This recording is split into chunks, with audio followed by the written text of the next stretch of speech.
Anxiety ගැන මම මීට කලින් වීඩියෝස් කීපයක් කරලා තියෙනවා. අද කතා කරන්න යන්නේ ඇන්සයිටි ඩිසෝඩර්ස් යටතේ එන සෝෂල් ඇන්සයිටි, සෝෂල් ෆෝබියා හිමත් නැත්නම් සමාජ භීතිකාව කියන රෝගය ගැන. සෝෂල් ඇන්සයිටි කියන්නේ සරලව ගත්තොත් සමාජ අවස්ථාවන් වලදී අනිත් අය ඉදිරියේ අපිට බයක්, නොසන්සුන්කමක්, තැතිගැන්මක් දැනෙන එක. එතකොට දැන් අපිට අනිත් අය මුණ ගැහෙන අවස්ථාවකට තැනකට යන්න තියෙනවා කියලා හිතනකොට මේ බය නොසන්සුන්කම දැනෙනවා. ඒ වගේම තමයි මේ නොසන්සුන්කම එන්නේ අනිත් අය අපි ගැන මොනව හිතයිද, එයාලා අපිව විවේචනය කරයිද කියන බයත් එක්කයි. අපි හිතමු අපිට පිරිසක් ඉදිරියේ ස්ටේජ් එකක perform කරන්න තියෙනවා. එහෙම නැත්නම් අපි ඩේට් එකකට යනවා. ඒ යව හම්බ වෙන්න යන පළවෙනි වතාව. දැන් මෙන්න මේ වගේ තැන්වලදී අපිට ඇන්ෂියස් ගතියක්, ඒ කියන්නේ බයක්, නොසන්සුන්කමක් දැනෙන එක සාමාන්‍යයි. එතකොට මේවා එහෙනම් මිනිස්සු විදිහට අපිට දැනෙන සාමාන්‍ය හැඟීම් දැනීම. හැබැයි මේ සාමාන්‍ය හැඟීම් දැනීම ඕනෙකට වැඩි අපිට දැනෙනවා නම්, ඒ කියන්නේ එදිනෙදා ජීවිතයේ දේවල් කරගෙන යන්න බැරි තරමට ඒවා අපිට බලපානවා නම් මෙන්න මේ තැන්වලදී අපි ටිකක් සැලකිලිමත් වෙන්න ඕනි. දැන් අපි ආයෙත් සෝෂල් ඇන්සයිටි පැත්තට ආවොත් සමාජීය අවස්ථාවන් වලදී අපිට මේ දැනෙන බය, නොසන්සුන්කම අනිත් අයත් එක්ක ගනුදෙනු කරන හැම අවස්ථාවකදීම වගේ නිතර දැනෙනවා නම් මේ බය නිසා අපි එදිනෙදා ජීවිතයේ අවස්ථාවන් එක තැන්වලට යන එක මඟ අරිනවා නම් මේක සෝෂල් ඇන්සයිටි කියන රෝගයේ පැත්තට වැටෙනවා. සෝෂල් ඇන්සයිටි වල රෝග ලක්ෂණ වලට යන්න කලින් කියන්න ඕනි ලැජ්ජාව සහ සමාජ භීතිකාව කියලා කියන්නේ දෙකක්. මේ දෙක පටල ගන්න එපා. ලැජ්ජාව කියලා කියන්නේ අපිට පුරුදු නැති තැන්වලදී අඳුරන්නේ නැති අය ඉස්සරහා අපිට දැනෙන අපහසුතාවයේ නොසන්සුන්කම. එතකොට ලැජ්ජාව නිසා අපිට අනිත් අයත් එක්ක ගනුදෙනු කරන එක, පුද්ගල සම්බන්ධතාවයන් පටන් ගන්න එක ටිකක් අමාරු වෙන්න පුළුවන්. හැබැයි ලැජ්ජාව හින්දා අපි සමාජයෙන් අයින් වෙලා එදිනෙදා ජීවිතයේ දේවල් කරගන්න බැරි තැනකට එන්නේ නැහැ. ගොඩක් වෙලාවට පොඩි කාලේම අපිට තියෙන ලැජ්ජාව අපි ටිකක් පරිණත වෙනකොට අයින් වෙලා යනවා. හැබැයි සෝෂල් ඇන්සයිටි වලදී අපිට දිගින් දිගට පවතින අධික බයක්, නොසන්සුන්කමක් ඇති වෙනවා. ඒ වගේම ඒක අපේ ජීවිතයේ ගොඩාක් දේවල් වලට ඍණාත්මකව බලපානවා. ඒත් එක්කම කියන්න ඕනේ දැන් ලැජ්ජාව කියලා කියන්නේ පෞරුෂත්වය හා සම්බන්ධ ගති ලක්ෂණයක්. හැබැයි සෝෂල් ඇන්සයිටි, සමාජ භීතිකාව කියලා කියන්නේ මානසික රෝගී තත්ත්වයක්. ලැජ්ජාව අපිට එක මට්ටමින් තියෙනවා වගේ මේ සෝෂල් ඇන්සයිටි කියන ඩිසෝඩර් එකත් එක මට්ටම් වලින් තියෙන්න පුළුවන්. අපි පරාසයක් ගත්තොත් එහෙම කෙනෙකුට ඒක ගොඩක් අඩු මට්ටමින් තියෙන්නත් පුළුවන්. ඒ වගේම ගෙදරින් එළියට බහින්නවත් බැරි මට්ටමේ බරපතල තැනක තියෙන්නත් පුළුවන්. මේ සෝෂල් ඇන්සයිටි වැඩිපුර පටන් ගන්නෙ 15-16 වගේ වයස් කාණ්ඩවලදී. හැබැයි සමහර වෙලාවට ළමා කාලයේදී, වැඩිහිටි කාලයේදී මේ රෝගය පටන් ගන්න පුළුවන්. එhmenan දැන් අපි රෝග ලක්ෂණ වලට යමු. මුලින්ම අපි කායික රෝග ලක්ෂණ බලමු. හෘද ස්පන්දනය වැඩි වෙනවා, වෙවුලනවා, දාඩිය දානවා, වමන යන්න වගේ දැනෙනවා, උදරයේ අපහසුතාව දැනෙන්න පුළුවන්. ඒ කියන්නේ බඩ බුරුලට යනවා වගේ වෙන්න පුළුවන්. හුස්ම ගන්න අමාරුයි වගේ දැනෙන්න පුළුවන්. හැරකිල්ල ඇති වෙනවා. සමහර වෙලාවට අපිව බ්ලැන්ක් වෙලා යනවා වගේ, ඒ කියන්නේ මනස හිස් වෙලා වගේ දැනෙනවා. එතකොට මොකුත් ප්‍රොසෙස් කරගන්න බෑ වගේ දැනෙනවා. ඒ වගේම මසල් ටෙන්ෂන්, එහෙම නැත්නම් මේ මාංශ පේශීන් වල තද ගතියක් දැනෙන්න පුළුවන්. ඊළඟට අපි මානසික රෝග ලක්ෂණ බලමු. සමාජ තත්ත්ව අවස්ථාවන් වලදී අධික බයක්, නොසන්සුන්කමක් ඇති වෙනවා.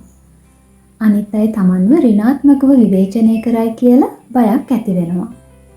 තමන්ව ලැජ්ජාවට, අපහාසයට පත්වෙන දෙයක් වෙයි කියලා නිතර වද වෙනවා.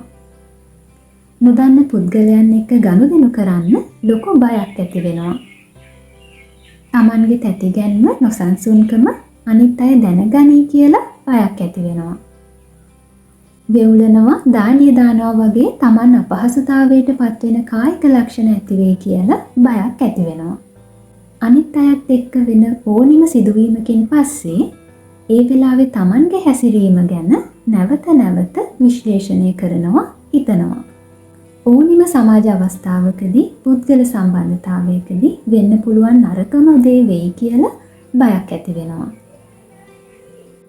සෝෂල් ඇන්සයිටි වලදී අපි මේ කතා කරපු කායික මානසික රෝග ලක්ෂණ වලට අමතරව හැසිරීමෙත් යම් යම් ලක්ෂණ දකින්න ලැබෙනවා.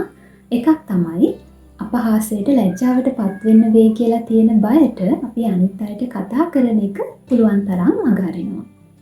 ඒ වගේම අපිට අවධානය ලැබෙන්න පුළුවන් අවස්ථා මගහරින්න බලනවා. උදාහරණයක් විදිහට දැන් ඔෆිස් එකෙන් ප්‍රොමෝෂන් එකක් ලැබෙන්න තියෙනවා. හැබැයි මේ ප්‍රොමෝෂන් එක ලැබුණොත් ටීම් මීටින්ග්ස් ගන්න ඕනි, ප්‍රසන්ටේෂන්ස් කරන්න ඕනි. ඉතින් මේ ප්‍රසන්ටේෂන්ස් එම් කරද්දී අපිට අටෙන්ෂන් එක ලැබෙනවා වැඩිනේ. මේක හින්දා ප්‍රොමෝෂන් එකම එපා කියලා අපි ඒක මගහරිනවා. ඒ වගේම සාමාන්‍ය සමාජ අවස්ථාවන් මගහරින්න බලනවා.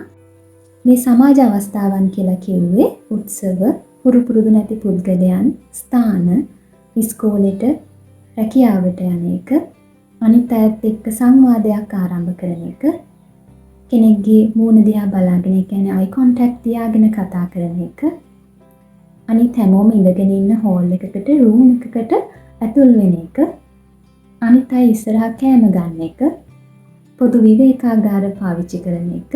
එතකොට සෝෂල් ඇන්සයිටි තියෙන කෙනෙක්ගේ අඩු වැඩි වශයෙන් මේ රෝග ලක්ෂණ දකින්න පුළුවන්.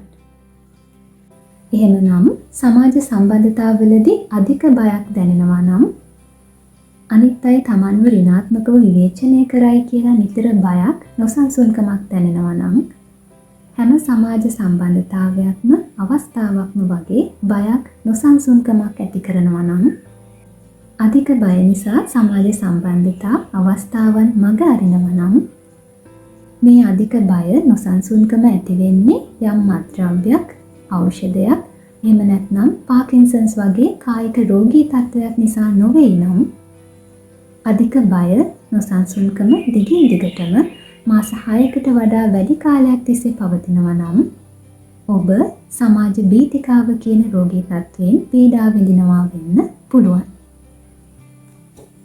එතකොට හරියටම මෙන්න මේ රෝග ලක්ෂණ ටික තියෙනවා නම් සෝෂල් ඇන්සයිටි තියෙනවා කියලා කියන්න බෑ. අපි මේ දැන් කතා කරා වගේ මේක කොච්චර අපේ ජීවිතයට බලපාලාද කියලා බලන්න ඕනේ. ඉතින් මම කලින් කිව්වා වගේ මේක රේන්ජ් එකක් තියෙනවා. සෝෂල් ඇන්සයිටි තිබුණ පළියට හැමෝම එකම මට්ටමක නැහැ. මේ රෝග ලක්ෂණ අඩු වැඩි වශයෙන් තියෙන්න පුළුවන්. ඒ වගේම තමයි සෝෂල් ඇන්සයිටි කියන රෝගී තත්ත්වයේ තිබුණා කියලා හැමෝටම බෙහෙත් අවශ්‍ය වෙන්නේ නැහැ.